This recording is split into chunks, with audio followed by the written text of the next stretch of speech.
Unalizungumziaje hili? Kiuhalisia, mambo ya kujiuzulu kwa makamu wa rais, mambo ambayo yametokea ni mambo ambayo bado yako kama rumors.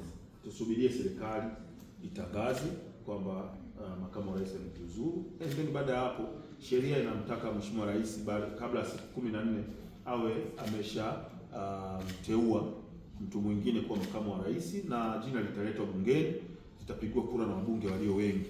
Kwa hiyo hatupaswi kwanza kulizungumzia jambo ambalo bado liko kama rumors.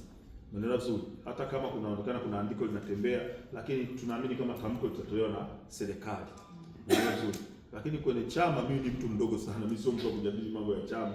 Mimi bado ni kijana mdogo sana. Kwa hiyo chama kinajua nani kitampa nafasi kama huyu kweli atakuwa amejiuzulu, na sisi kwa sababu ni mabunge ambao tumetoka ndani ya chama, tutafuata maelekezo ya chama kuona namna bora ya kuweza kufanya nchi yetu iweze kusonga, watu waweze kupata pesa za kwenda kuwekeza kwenye mifuko yetu ya